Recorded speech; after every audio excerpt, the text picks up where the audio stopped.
హరే కృష్ణ. దేవాదిదేవుడు శ్రీకృష్ణ భగవానుడు అనే పుస్తకంలోని 7వ అధ్యాయం తృణావర్త సంహారం. ఈ తృణావర్త సంహారంలోని కొన్ని అంశాలని ఈరోజు మనం చెప్పుకుందాం. దేవాదిదేవుడు శ్రీకృష్ణుడు ఎప్పుడూ కూడా షడ్విభూతులతో అంటే సంపూర్ణ ఐశ్వర్యం, సంపూర్ణ బలం, సంపూర్ణ యశస్సు, సంపూర్ణ జ్ఞానం, సంపూర్ణ సౌందర్యం, సంపూర్ణ వైరాగ్యాలతో నిండి ఉంటాడు. అతడు పూర్ణమైన నిత్య అవతార రూపాలలో మనకి కనిపిస్తాడు. అలాంటి విభిన్న అవతారాలలోని దివ్య కలాపాలను వినడానికి జీవుడికి అపారమైన అవకాశముంది. జన్మ కర్మ చమే దివ్యం అని భగవద్గీతలో చెప్పబడింది.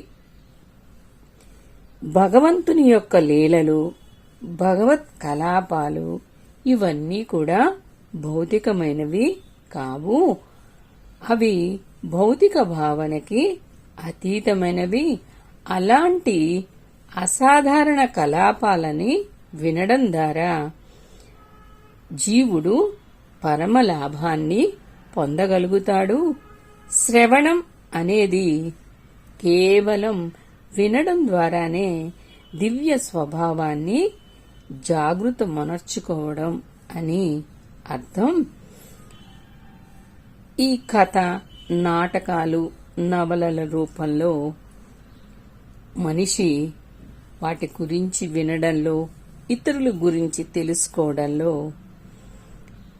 చాలా ఇష్టం కలిగి ఉంటాడు. ఇతరుల గురించి ఏదో వినాలనే స్వభావం కాకుండా భగవంతుని యొక్క శ్రవణంలో ఆ శ్రద్ధని కనుక వినియోగించుకుంటే మనిషి తన దివ్య స్వభావాన్ని వెంటనే జాగృతం చేసుకోగలుగుతాడు. కృష్ణలీలలు కేవలం రమ్యములే కాకుండా మనస్సుకి అత్యంత ప్రీతికరములై ఉంటాయి.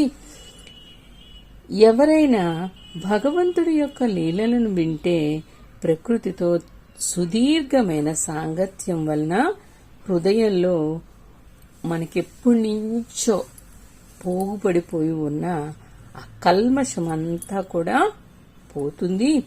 దివ్యమైన కృష్ణనామ శ్రవణం ద్వారా మనిషి హృదయ కల్మషాన్ని తొలగించుకోగలడని శ్రీ చైతన్య మహాప్రభు మనకి ఉపదేశించారు. ఆత్మానుభూతికి అనేకమైన పద్ధతులున్నాయి. కానీ శ్రవణమే ప్రధానమగు కార్యమైనట్టి భక్తి యోగాన్ని జీవుడు చేపట్టినప్పుడు సహజంగానే అది భౌతిక కల్మషాన్ని నాశనం చేసి అతడు స్వరూప స్థితిని అనుభూతమనర్చుకునేలాగా ఆ శ్రవణం చేస్తుంది. కల్మషం కారణంగానే బద్ధ జీవనం కలుగుతుంది. ఎప్పుడైతే అది జీవులలో నిద్రాణంగా ఉన్నట్టి అతని సహజమైన కార్యం అంటే భగవత్ సేవ మేల్కొంటుంది. భగవంతునితో నిత్య సంబంధాన్ని ఏర్పాటు చేసుకోవడం ద్వారా మనిషి భక్తులతో స్నేహం చేసుకోవడానికి యోగ్యుడవుతాడు. దివ్యమైనటువంటి భగవంతుని యొక్క లీలలని ప్రతి మనిషి తప్పకుండా వినాలి అని పరీక్షిత్ మహారాజు స్వానుభవం ద్వారా పలికాడు. దేవాదిదేవుడు శ్రీకృష్ణ భగవానుడు అనే ఈ పుస్తకం ఈ ప్రయోజనం కొరకే ఉద్దేశించబడింది. దీని ద్వారా మానవ జన్మ చరమ లక్ష్యాన్ని మానవుడు పొందగలుగుతాడు.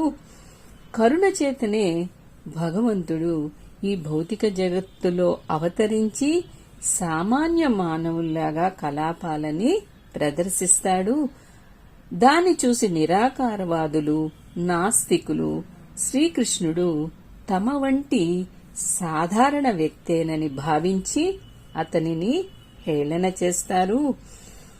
అవజానంతి మాం మూఢః అంటూ స్వయంగా భగవానుడే దీనిని భగవద్గీతలో ఖండించాడు. మూఢులైన వారు శ్రీకృష్ణుణ్ణి సాధారణ వ్యక్తిగానో లేదా ఏదో కొంత శక్తి కలవానిగానో భావిస్తారు. దురదృష్టవశాత్తు వాళ్ళు అతని దేవాది దేవునిగా అంగీకరించరు. ఒక్కొక్కప్పుడు అలాంటి వ్యక్తులు ప్రామాణిక శాస్త్రములు అన్వయం లేకుండానే తమని కృష్ణుని అవతారాలుగా కూడా చెప్పుకుంటూ ఉంటారు. కృష్ణుడు కొద్దిగా పెరగగానే కేవలం వెల్లకిల్లా పడుకోకుండా ప్రక్కకి ఒత్తిగిల్లి పడుకోవడానికి ప్రయత్నించాడు. శ్రీకృష్ణుని యొక్క జన్మ నక్షత్రం రోజు యశోదానందనులు ఒక ఉత్సవాన్ని చేస్తారు. ఇటువంటి కృష్ణ జన్మ దినోత్సవాన్ని వేదానుయాయులు అందరూ కూడా నిర్వహిస్తారు. అటువంటి ఆనందపూర్వకమైన ఉత్సవంలో పాల్గొనడానికి గోపగోపికలందర్నీ పిలవడం జరిగింది. భజంత్రీ వాయిద్యాలు అప్పుడు అందరినీ కూడా అలరించాయి.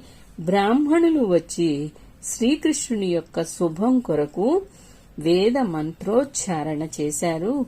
వేద మంత్రోచ్చారణ భజంత్రీనాదము సాగుతున్న సమయంలో యశోద శ్రీకృష్ణునికి స్నానం చేయిస్తుంది. ఈ కార్యక్రమాన్ని అభిషేకము అని అంటారు. శ్రీకృష్ణ జన్మాష్టమి రోజున ఈ ఉత్సవం బృందావనంలో అన్ని మందిరాల్లో కూడా ఈ రోజుకి కూడా జరుగుతూనే ఉంది. ఈ సందర్భంగా యశోద ధాన్యరాశిని స్వర్ణాభరణాలతో అలంకరింపబడిన గోవులని బ్రాహ్మణులకు దానం చేసింది. చక్కగా స్నానం చేసి వస్త్రాభూషితమైన ఆమె కృష్ణుని స్నానం వస్త్రాలంకరణ పూర్తయిన తరువాత ఒళ్ళో కూర్చోబెట్టుకుని బ్రాహ్మణుల యొక్క వేద మంత్రోచ్చారణ వినడానికి సన్నద్ధురాలయ్యింది. వేదమంత్రాలను వింటున్న ఆమె తన బాలునికి నిద్ర వస్తున్నట్టు గమనించి తీసుకుని వెళ్లి శయ్యపై పరుండబెడుతుంది. తరువాత బంధుమిత్రులను, బృందావన వాసులను ఆ పర్వదినం నాడు ఆహ్వానించడంలో మునిగిపోయి ఆమె తన పిల్లవానికి అంటే కృష్ణునికి పాలివ్వడం మర్చిపోతుంది. ఇంతలో ఆకలికి మన కృష్ణయ్య ఏడవడం మొదలు పెడతాడు. అయితే రకరకాల ధ్వనుల కారణంగా అతని ఏడుపుని యశోద వినలేదు. తనకు ఆకలి వేస్తున్న తల్లి తనను పట్టించుకోకపోవడంతో కృష్ణుడికి బాగా కోపం వస్తుంది. వెంటనే అతడు తన పాదాలని పైకెత్తి సాధారణ బాలుల్లాగా తన్నడం మొదలు పెడతాడు. బాలకృష్ణుని ఒక బండి కింద పడుకోబెట్టడం జరిగినందున అతని పాదం అకస్మాత్తుగా బండి చక్రానికి తాకుతుంది. దాంతో బండి కాస్త విరిగిపోతుంది. బండి పైన అనేక వస్తువులు అంటే ఎత్తడి పాత్రలు అవన్నీ పెట్టబడి ఉంటాయన్నమాట. అవన్నీ కూడా కింద పడిపోతూ పెద్ద ధ్వని చేస్తాయన్నమాట. బండి కోల విరిగిపోతుంది. చక్రాల ఆకులు విరిగిపోయి చెల్లాచెదురుగా పడిపోతాయి.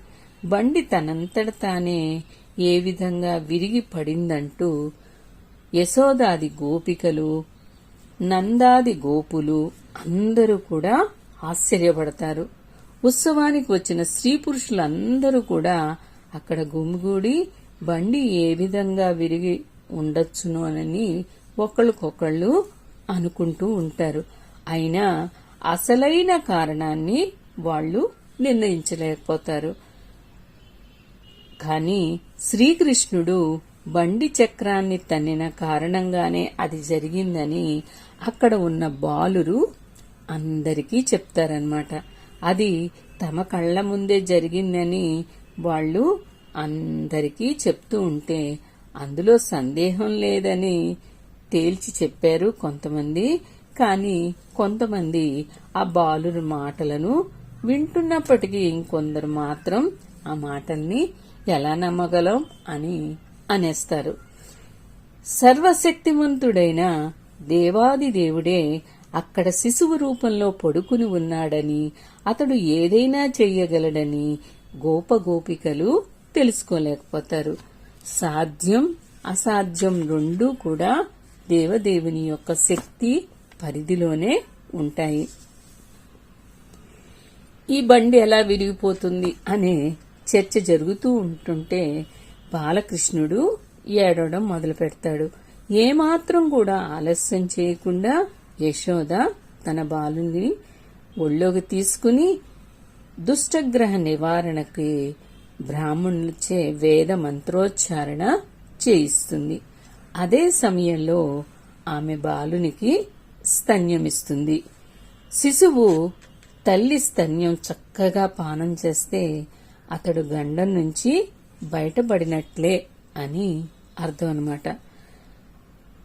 బలవంతులు దృఢకాయులైన గోపులు విరిగిన బండిని బాగుచేసి చెల్లాచెదురుగా పడిపోయిన వస్తువులన్నింటినీ దానిపై మళ్లీ చక్కగా అమరుస్తారు.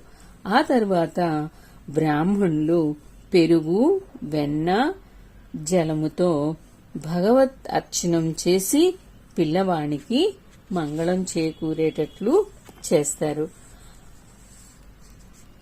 అప్పుడున్న బ్రాహ్మణులు అసూయ, అసత్యం, అనవసరమైన గర్వం, హింస, అహంకారం లేని కారణంగా యోగ్యులై ఉండేవారన్నమాట.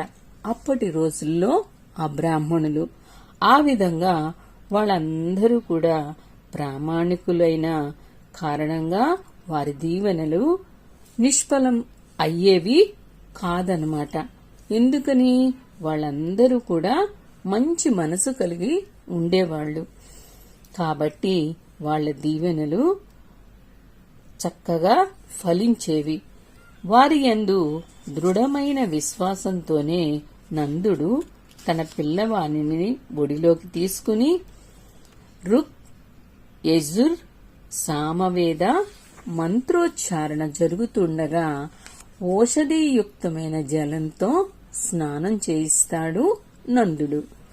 యోగ్యుడైన బ్రాహ్మణుడు కానిదే మనిషి వేద మంత్రోచ్చారణ చేయకూడదని చెప్పబడింది.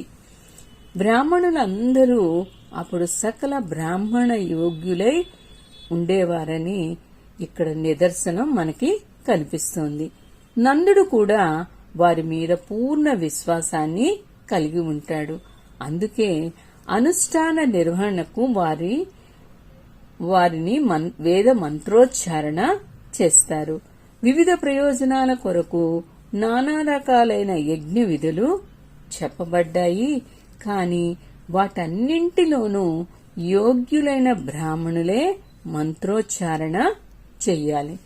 అయినా ఈ కలియుగంలో అటువంటి యోగ్యులైన బ్రాహ్మణులు కొరవడిన కారణంగా యజ్ఞ విధులను సరిగ్గా నిర్వహించలేకపోతున్నారు. అందుకని యజ్ఞ విధులు నిషేధింపబడ్డాయి. అందుకని శ్రీ చైతన్య మహాప్రభు ఈ యుగానికి కేవలం ఒక రకమైన యజ్ఞాన్ని, అంటే హరే కృష్ణ కృష్ణ కృష్ణ హరే హరే, హరే రామ రామ రామ హరే హరే అనే మహామంత్ర కీర్తనను, సంకీర్తన యజ్ఞాన్ని ఉపదేశించారు చైతన్య మహాప్రభు. బ్రాహ్మణులందరూ కూడా వేద మంత్రోచ్చారణ చేస్తూ అనుష్ఠాన కార్యక్రమాన్ని రెండవసారి నిర్వహించగానే నందుడు తిరిగి వాళ్ళకి పెద్ద మొత్తంలో ధాన్యరాశులని గోవులని దానం చేస్తాడు. దానమిచ్చిన తర్వాత దానమిచ్చిన ఆ ఆవులపై జరీ అంచు కలిగిన వస్త్రాలని కప్పారు. వాటి కొమ్ములకి బంగారు కంకణాలు ఉన్నాయి. వాటి గిట్టలకి వెండి రేకులు తాపడం చేయబడ్డాయి. అవి పుష్పమాలలని ధరించి ఉన్నాయి. తన పిల్లవాని క్షేమం కొరకు నందుడు అలాంటి ఆవులని బ్రాహ్మణులకు దానమిచ్చాడు. వాళ్ళందరూ అప్పుడు హృదయపూర్వకంగా దీవెనలు అందచేశారు. సమర్థులైన బ్రాహ్మణుల యొక్క దీవెనలు ఎప్పుడూ కూడా నిష్ఫలం కావు అని తెలియచేస్తున్నారు. ఈ ఉత్సవం జరిగిన కొంతకాలానికి ఒకరోజు యశోద తన పిల్లవాణ్ణి ఒళ్ళో పడుకోబెట్టుకుని లాలిస్తుంది. ఇంతలో చిన్ని కృష్ణుడు అతి బరువుగా తోచడంతో అతన్ని మోయలేక ఇష్టం లేకపోయినా ప్రక్కన నేలపైన కూర్చోబెడుతుంది. తర్వాత తన ఇంటి పనులతో మునిగిపోతుంది యశోద. ఆ సమయంలో కంసుని అనుచరుడైన తృణావర్తుడు అనే ప్రభువాజ్ఞ మేరకు సుడిగాలి రూపంలో అక్కడికి వస్తాడు. తృణావర్తుడు అనే రాక్షసుడు అన్నమాట. ఎలా వస్తాడు? సుడిగాలి రూపంలో అక్కడికి వస్తాడనమాట. ఆ అసురుడు తన భుజాల మీద బాలుణ్ణి ఎత్తుకుని పోయి బృందావనంలో గొప్ప గాలి దుమారాన్ని సృష్టిస్తాడు.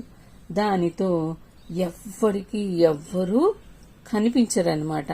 అంత సుడిగాలి వస్తుంది. ఈ మహోత్పాతంలో యశోదకి తన పుత్రుడు కనిపించకుండా పోతాడు. అతన్ని సుడిగాలి ఎప్పుడో ఎత్తుకుపోయింది. దానితో ఆమె దీనంగా విలపిస్తూ దూడని కోల్పోయిన గోవు లాగా నేలపై పడిపోతుంది యశోద.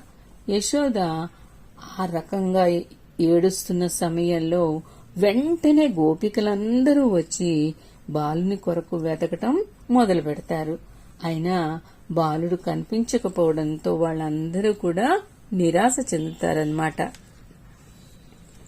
తృణావర్తుడు తన భుజం మీద బాలకృష్ణుణ్ణి ఆకాశంలోకి ఎత్తుకుని వెళ్లిపోతాడు.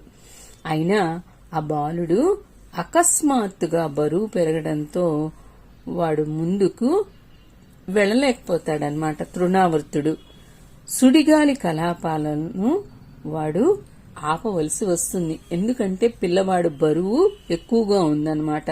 విపరీతంగా బరువు పెరిగిన బాలకృష్ణుడు ఆ అసురుణ్ణి యొక్క గొంతుని పట్టుకుంటాడు. ఆ బాలుడు పర్వతం కంటే కూడా బరువుగా ఉన్నట్లు తోచడంతో ఆ రాక్షసుడు అతని పట్టుని తప్పించుకోవాలని ప్రయత్నిస్తాడు. కాని అది సాధ్యపడటం లేదు తృణావర్తుడికి. అతడి కనుగు అప్పుడు వాడికి ఎలా ఉందంట, వాడి కళ్ళు గుడ్లు కూడా బయటికి వచ్చేసాయంట. ఘోరంగా అరుస్తూ బృందావన భూమిలో పడి మరణించాడు. ఎందుకు? కృష్ణుడు ఆ తృణావర్తుడి యొక్క గొంతును పట్టుకోగానే అతడి కళ్ళు బయటికి వచ్చి అరుస్తూ బృందావనంలో కింద పడి మరణిస్తాడు. శివుని బాణాలకి నేల కొరిగిన త్రిపురాసునిలాగా ఆ అసురుడు ఒక రాయి మీద పడినందున వాడి అవయవాలన్నీ కూడా చిన్నాభిన్నమైపోతాయన్నమాట. అప్పుడు వాని దేహం బృందావన వాసులకి కనిపిస్తుంది. అసురుడు మరణించటం, వాని శరీరంపై బాలకృష్ణుడు చక్కగా హాయిగా ఆడుకోవడం చూసిన గోపికలు వెంటనే పరమ అనురాగంతో ఆ బాలుణ్ణి తీసుకొస్తారు. తమ చిన్ని కృష్ణుడు వెనక్కి రావడంతో గోపగోపికలందరూ కూడా ఆనందం పొందుతారు. పిల్లవాణ్ణి మింగివేయడానికి ఎత్తుకుని పోయినప్పటికీ కూడా ఆ అసురుడు అది చేయలేక తానే మరణించడం ఎంత ఆశ్చర్యకరమని ఆ సమయంలో వాళ్ళందరూ కూడా చర్చించుకుంటారు. పరమ పాపులు తమ పాపం కారణంగానే మరణిస్తారు కాబట్టి ఇది కరెక్టే. మన బాలకృష్ణుడు పుణ్యాత్ముడు కాబట్టి అన్ని ప్రమాదకర పరిస్థితుల్లోనూ అతడు క్షేమంగా ఉన్నాడు. మనం కూడా పూర్వజన్మలో భగవంతుని యొక్క అర్చనం, దానం, ప్రజోపకర కార్యాలు వంటివి ఎన్నో చేసి ఉండొచ్చు. అటువంటి పుణ్యకార్యాల కారణంగానే ఇప్పుడు ఈ బాలుడు అన్ని ప్రమాదాల నుండి సురక్షితంగా బయటపడ్డాడు అని వాళ్ళందరూ గోపగోపికలందరూ కూడా అనుకుంటున్నారు. పూర్వజన్మలో మనం ఎటువంటి తపస్సులు, వ్రతాలు చేశామో కదా, భగవద్ ఆరాధన, నానా రకాలైన యజ్ఞాలని, దానాలని, అశ్వత్థ వృక్షాలను పెంచడం, బావులను త్రవ్వించడం, అలాంటి ప్రజోపకర కార్యాలను మనం చేసి ఉండొచ్చు. ఆ పుణ్యకార్య ఫలంగానే మన బాలుడు మృత్యుముఖంలోకి వెళ్లినా తిరిగి వెనక్కి వచ్చి తన బంధువులకి ఆనందం కలిగించాడు అని అక్కడ ఉన్న గోపికలందరూ కూడా అనుకుంటున్నారన్నమాట. ఈ అద్భుతమైన సంఘటనలు చూసిన తర్వాత నందుడు వసుదేవుని యొక్క మాటలను పదే పదే గుర్తు చేసుకుంటున్నాడు. ఈ సంఘటన జరిగిన తర్వాత ఇంకొకసారి యశోద తన ఒళ్ళో కృష్ణుణ్ణి కూర్చోబెట్టుకుని పుత్రవాత్సల్యంతో లాలిస్తూ స్తన్యమిస్తుంది. ఆమె స్తన్యం నుండి దుగ్ధం స్రవిస్తోందన్నమాట. అప్పుడు ఆమె తన బాలుని నోటిని తన వేళ్లతో నెమ్మదిగా తెరిచి చూస్తుందన్నమాట. ఆ నోట్లో ఆమెకి విశ్వదర్శనం కలుగుతుంది. ఆ చిన్న బాలుడి నోట్లో విశ్వదర్శనం కనిపిస్తుంది. కృష్ణుని నోట్లో ఆమెకు సమస్త ఆకాశం, జ్యోతిర్మండలం, సకల దిక్కుల తారకలు, సూర్యచంద్రులు, అగ్ని, వాయువు, సముద్రాలు, పర్వతాలు, ద్వీపాలు, నదులు, అరణ్యాలు, సమస్తమగు స్థావర జంగమాలు అన్నీ కూడా యశోదకు కనిపిస్తాయి. ఇదంతా చూడగానే ఆమె హృదయం కంపించిపోతుంది. ఇదెలా సాధ్యం అని తనలో తాను అనుకుంటూ ఏమీ మాట్లాడకుండా ఆమె కళ్ళు మూసుకుంటుంది. అప్పుడు ఆమె ఆ అద్భుతమైన ఆలోచనలతో నిండిపోతుందన్నమాట. తల్లి ఒళ్ళో ఉన్నప్పుడే శ్రీకృష్ణుడు విశ్వరూప ప్రదర్శనం చేయడం అనేది భగవంతుడు సర్వదా భగవంతుడేనని నిరూపిస్తుంది. తల్లి ఒడిలో శిశువుగా ఉన్నప్పుడా లేదా కురుక్షేత్ర రణరంగంలో రథసారథిగా ఉన్నప్పుడు అతడు దేవదేవుడే. ధ్యానం ద్వారా లేదా ఏదో కృత్రిమమైన లౌకిక కలాపాల ద్వారా మనిషి భగవంతుడు కావచ్చుననే నిరాకారవాదుల కల్పన ఇక్కడ అసత్యమని తేలిపోయింది. ఎటువంటి పరిస్థితిలోనైనా, ఏ స్థాయిలోనైనా భగవంతుడు భగవంతుడే. జీవులందరూ సర్వదా భగవంతుని యొక్క అంశలే. దేవాది దేవుని అచింత్యమైన అలౌకికమైన శక్తిని వాళ్ళెప్పుడూ కూడా అందుకోలేరు అని ఇప్పటి వరకు మనం తృణావర్త సంహారంలోని అన్ని అంశాలని చెప్పుకున్నాం. ఇంతటితో ఈ తృణావర్త సంహారం అనే అధ్యాయాన్ని పూర్తి చేసుకున్నాం. తరువాత విశ్వరూప సందర్శనం అనే అధ్యాయాన్ని మొదలు పెట్టుకుందాం. హరే కృష్ణ.